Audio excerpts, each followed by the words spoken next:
Welcome! Here's how to properly file your Beneficial Ownership Return (BOR) for your company.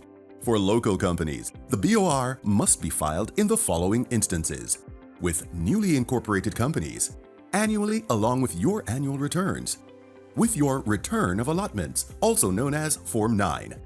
To file your BOR, you will use one of two forms, either Form A or Form B.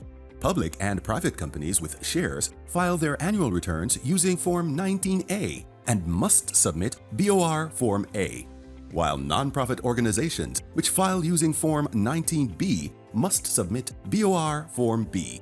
Let's start by taking a look at BOR Form A. You will begin by checking the form to which your beneficial ownership return is attached. For new companies, only items 1A, 1F, 1G, and 1H should be completed. If you are submitting your beneficial ownership return using Form 9 or your annual returns, please ensure that all sections are completed in Item 1 except for 1D and 1E. These sections are only applicable to overseas companies. For Item 2A, you must provide the period that your beneficial ownership return covers, which must match the dates given in your annual return. Item 2B is to be completed by new companies and those using Form 9. For new companies, the date at Item 29 of the business registration form should be inserted here. When using the Form 9, the latest date at Item 2 should be inserted here. It is only the later date at this section that must be inserted, not a range or period. Now, it is Item 3A that specifically requests the identities of your beneficial owners. You must provide the names, addresses, nationalities, dates of birth, dates of commencement, tax registration numbers for residents, or identification numbers for those residents overseas, and occupations of these individuals. Please ensure you select the relationship of the beneficial owners to the company. This means whether the beneficial owner is one due to owning shares, controlling the company, or in a position of controlling the management of the company. Note that where a Form 9 changes the beneficial owners, the new ones included in Form 9 must be inserted at 3A. For new companies, the date of commencement of the beneficial owner will be the date of subscription at Item 10 or Item 11 of the Form 1A or Form 1B. For annual returns and Form 9s, the date of commencement of the beneficial owner may vary. It could be the date of incorporation for beneficial owners who have been beneficial owners from the inception of the company, or it may be the date the individual becomes a director, shareholder, or establishes the relationship that made them a beneficial owner. If your company has corporate shareholders or members, you must fill out Item 3B. At Item 3B, you are identifying the beneficial owners of each corporate shareholder or member.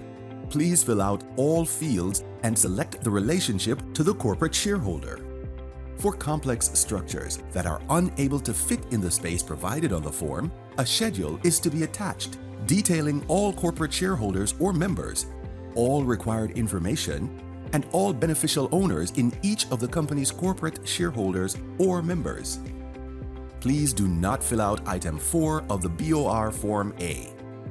If you're filing your annual returns or Form 9, you must complete Items 5 and 6 if any beneficial owner or member has ceased being one. Items 5 and 6 do not apply to new companies. Lastly, for Item 7, all companies must provide a name, capacity, signature, and a date. That's it for BOR Form A. Now, let's take a look at BOR Form B, which should be used by non-profit companies. Both forms are very similar, but there are a few differences on Form B of which you should be aware. BOR Form B is required when the company is newly incorporated and annually, along with your annual returns. Starting at Item 3A, you will notice some differences between the forms. The information required, however, remains the same. If you're filing your annual returns, Items 4 and 5 must be completed. We accept several options where there are numerous members. You may list all core members of the company. You may provide the names of the persons listed as subscribers on the incorporation documents.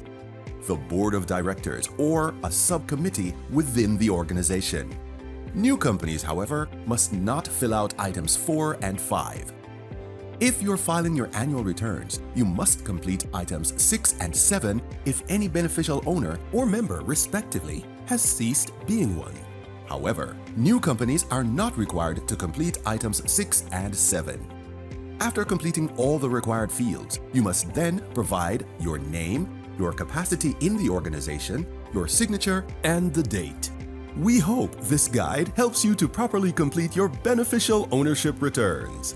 Please bookmark or save this video to revisit this information whenever you are preparing to file your beneficial ownership returns for your local company.